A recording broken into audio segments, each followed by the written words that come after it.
All right, welcome to the Sober Heathen podcast. I'm Scott. I'm sober and I'm a heathen. Today we're supposed to have a guest from Ireland, but we had to reschedule, so unfortunately you're stuck with yours truly. Uh, just kind of wanted to talk about a few things today. Um, you know, uh, I think it's very important, and I think we talked about this a little bit on the Twitter space. I think it's very important to realize that if you put yourself in treatment or AA meetings, you're going to be told that this takes time. It's going to be at least a year, blah blah blah, before this and that and the other thing happen. I'm coming to find out that that is extremely true. It's dead nuts. Um, things were pretty fucking sweet and smooth right around the 6 month mark. Um, uh, Things just seem to be falling in place, opportunity after opportunity. And then even now, obviously, with the mild success that the podcast has had with the range of people from different places um, being on the podcast, that's pretty cool. And the response I get when I tell people that, I think of it in my head a certain way, and then I tell people, I try to advertise that fact a little bit on there to encourage people to come on, that they've been from all these states and other countries and stuff now. And, the response I get is like, wow, that's really cool. I just had an interview. I just finished literally like 3 minutes ago, an online kind of not really an interview, but just kind of a talk. And, telling this person, that I've had people from all these places like, wow, that's really awesome. And it is really awesome.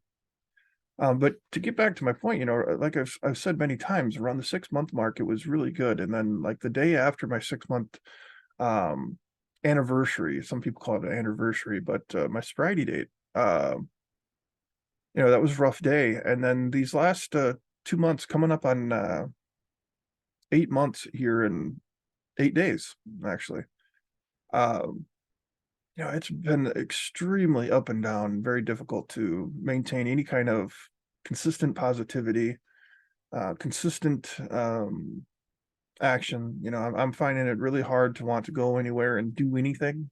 I was here last weekend and I got a phone call and asked if I wanted to go out and spend some time with some people, and I jumped on it. I was like, oh my God, yes, get me out of here. But since that day, it's yeah, I haven't really wanted to do anything or go anywhere, or and it's just it is what it is. So that whole year thing, it's becoming more and more true. The things that people say, excuse me, the things that people say, uh,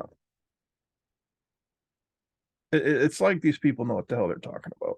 I'm gonna take these off because they're gonna shut off anyway because there's no noise coming back to me. There's nobody talking to me. Uh, I'm sure the year is not a precise science, and by dwelling on that, and 3 months from now, you hit that year, and you're like, oh, I'm free, and everything's going to be better, and then it's going to be a rude awakening, I think, if you set yourself up for failure. So I'm doing my best not to do that.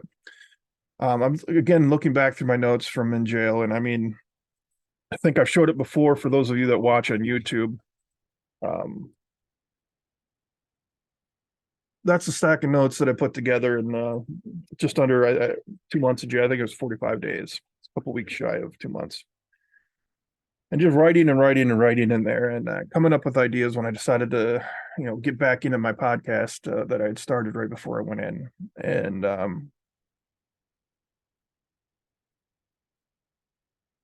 I just, I still don't feel that choosing to drink alcohol um, would make anything better. So for me, that's weird in a way, but it's been long enough now where it's not like an insane thought like it felt in the beginning. It felt insane to think that alcohol wasn't going to be a part of my daily life, or in some capacity.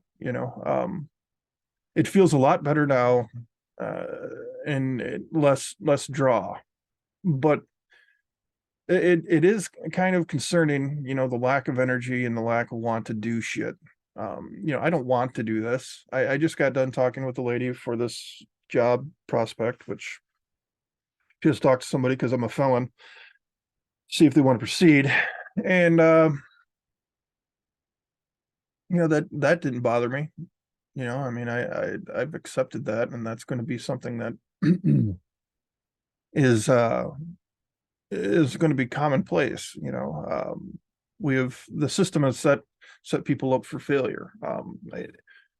I personally can't understand how anybody can be a felon when it's a nonviolent crime. That just makes no sense to me, especially with the juju that being a felon brings on a person.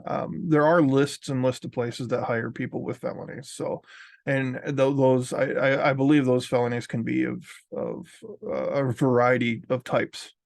And that's really cool because people have to work, and you just keep hearing, all the time, we can't find anybody to work. I mean, there's a restaurant in Bay City, which is a city relatively close to me. They built the place. It's all done. I believe it's ready to go, and they can't find anybody to work it, so it just sits there.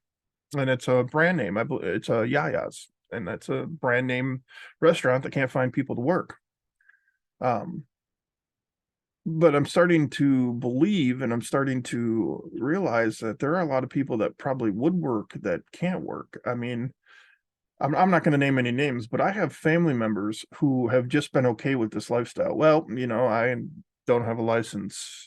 Well, I'm depressed. Well, I'm this and that and the other thing. And, they have worked one job in their life, maybe two, and not for any extended period of time. And they've just accepted this lifestyle. I mean, very close family members. I can think of three right off the top of my head that have barely worked, a handful of years in their lifetime because they've found ways to not have to do that. And I'm not, listen, I am the last person to place judgment on anybody. If you have a physical ailment that prevents you from working, that's not what I'm saying, and that's not the case in these situations. And I think that's where I'm really struggling is the comparison that I create in my head of these people, and most of my people in my circle don't even know these family members because I'm not close with them, but I know them, and I was close enough as a child with them that I draw these comparisons all the time, and I am not these people. My rational mind knows that, but my irrational mind, the irrational thought that leads to the addiction to begin with, as they called it in treatment, irrational thinking, is what leads to me making those poor choices and going back to the bottle, literally every 5 seconds while I was deep in it. So these irrational thoughts, I mean, they are bombarding right now, and I likened it the other day to Venom, the comic book character.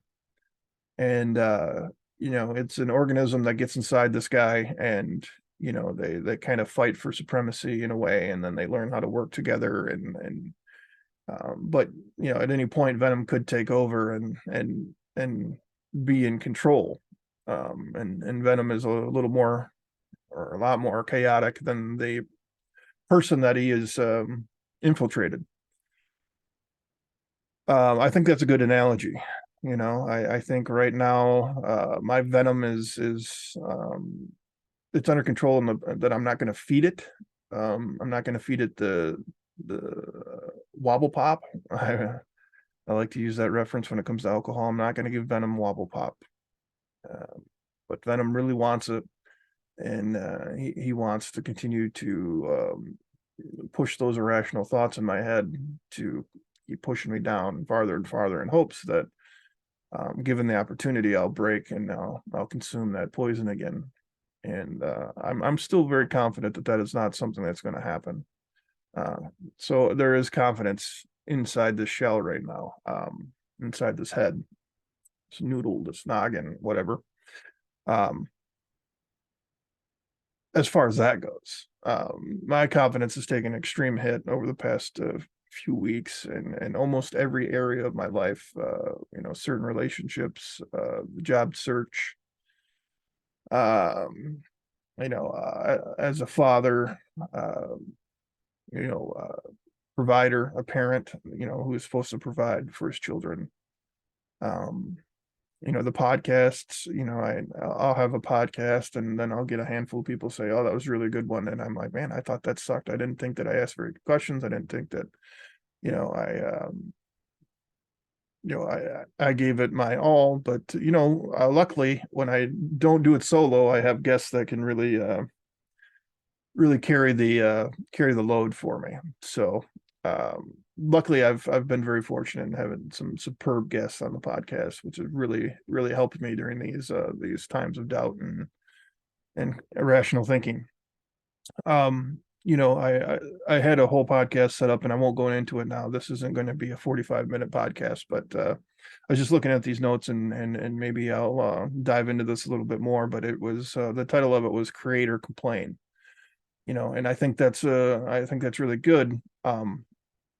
But again, now there's more thought that goes into it. It's not that simple. You can't just fight your way out of mental health issues, depression, anxiety. And I'm coming to find that I think my anxiety is really the killer here. It's not so much depression, but or maybe it is. I don't know, what the medical definition is of those two, but definitely my anxiety gets up and I get worked up and I create scenarios in my head because of that anxiety, and it really beats me down. So it's not as simple as suck it up, buttercup, get up and create something, and quit complaining. Or you don't have just two choices. The two choices are not just get up and create something, create a better day, or complain. There are factors that are in this thing that, especially in the beginning of recovery. And again, I'm not long into it, so I'm not an expert. But what I am regurgitating is the things that I've been told in treatment. I am an expert in treatment. I feel I've been there several times. They say that 20 hours of practice in something, and then you'll be considered good at it. Well, I put a lot more than 20. I put a bunch of 20 hours into treatment in 2022. I put a bunch of hours into AA and studying the big book. And I put a ton of time in really focusing on what I'm feeling and what's causing it. I am not an expert, but I have experience.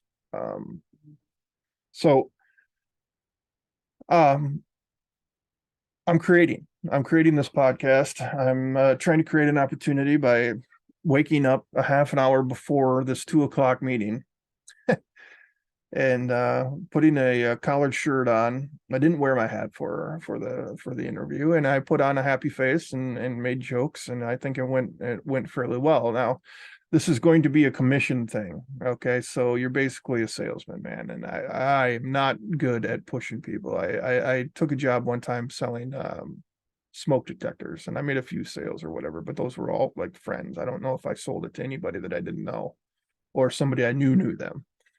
They were a good product, but it was right in the middle of COVID, and people weren't working, and it's like you're trying to sell these things, which are, I mean, they're fantastic. I mean, they're way more expensive than a smoke detector that's in your home, but once you actually learn what they taught you and the things that you learned about the smoke detectors that in your home, it was quite alarming. And now I'm about to go on a spiel to try to sell you smoke detectors that I don't sell anymore. No, that's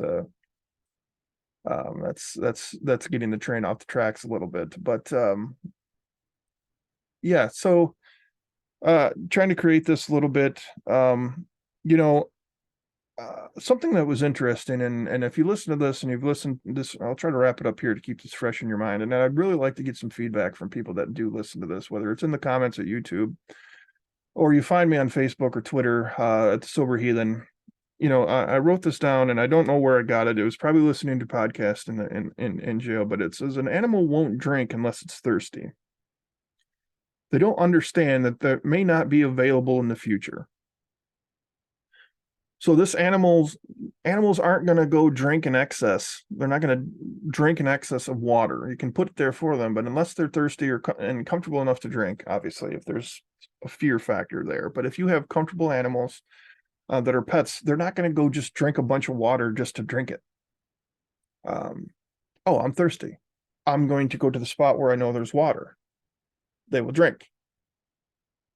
They don't understand that, or animals in the wild, let's say, they go to a watering hole. They don't understand if they're not thirsty today. Okay. And they're not thirsty for a few days. It doesn't rain and the hole dries up and they go back because they're thirsty and it's gone. They don't understand to take that drink while you can, as far as survival goes. So I thought that was an interesting interesting quote and interesting way to think about these things. I want to dive into that a little bit more, but just throw that out there and see what we can come up with that. Yeah, I just got a text back from this person. I'm going to go ahead and check it while I'm here, see what it says.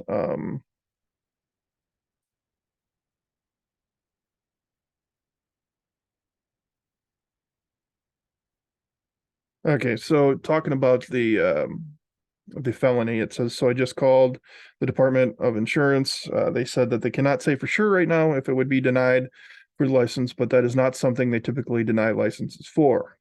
So yay, she says. We'd most likely just do some extra paperwork, send it to the court, send it in court documents, most likely be approved.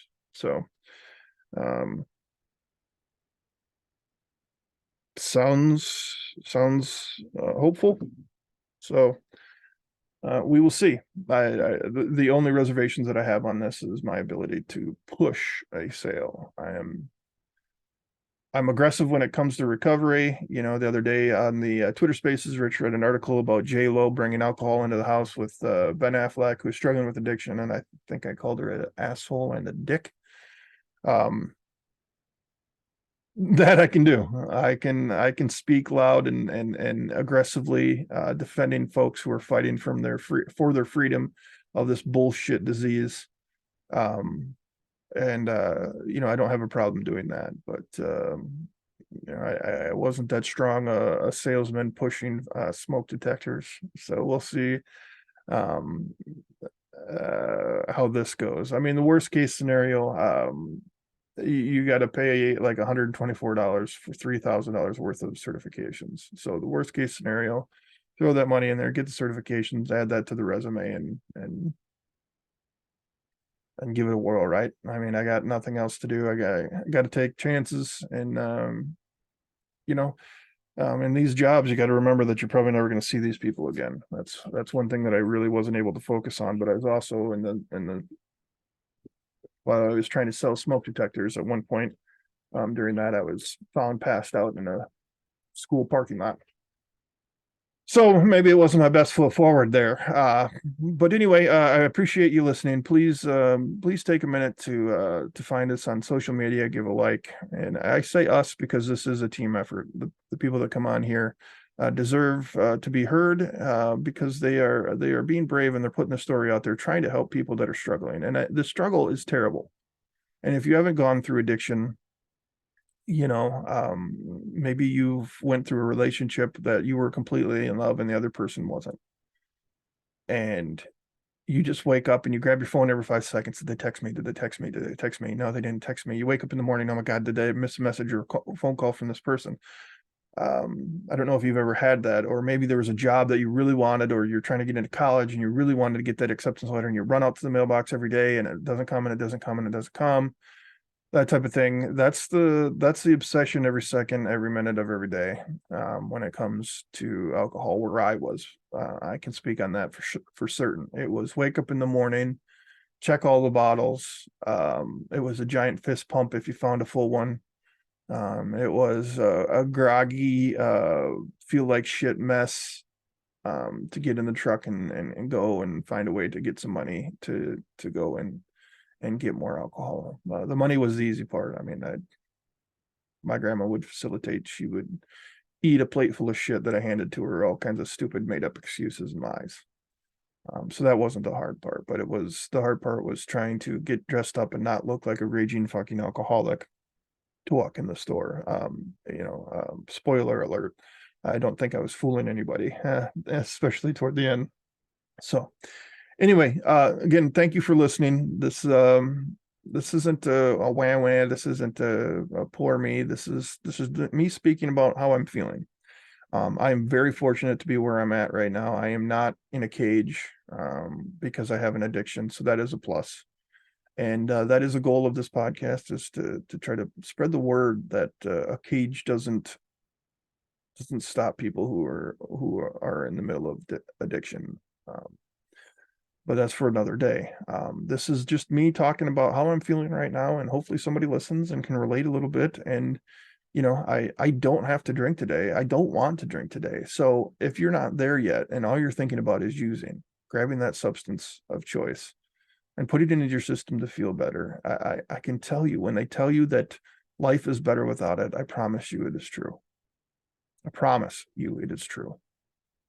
Just find a way to not use today. Find a way to not put that substance into your system today. And one of these days, life's still going to suck at times. I mean, that's just the truth. Life is still going to suck at times. But it's not going to suck to the point where you're going to want to kill yourself with these substances anymore. That is true for me today. And I can handle this. If the worst thing that I do right now, and with these feelings that I have, and I don't put alcohol into my system, if the worst thing I do is just go back to sleep and enjoy the crazy dreams that my meds are giving me, even though they're not very positive lately. I've never had a true nightmare. Anyways, look how I jump all over the place. There is hope. You will feel better. You won't have to use the substance to continue on with your life. I promise. And that's where I'm going to end this thing. So thank you for listening. Please leave comments, like, subscribe, find us on social media. Let's help get the word out. The people that have been on this thing deserve to be heard, as I said. Get the word out so people like Rich and Michelle and Jack and Crystal and Gail, all these people can be heard. Laura, I know I'm going to be missing people, but they were all super important. Anthony, Justin, everybody that's been on here has had something that can help somebody else. They helped me, every single one of them. So again, thanks for listening. Check out the other podcast, and we will talk soon. I promise that as well. Take care.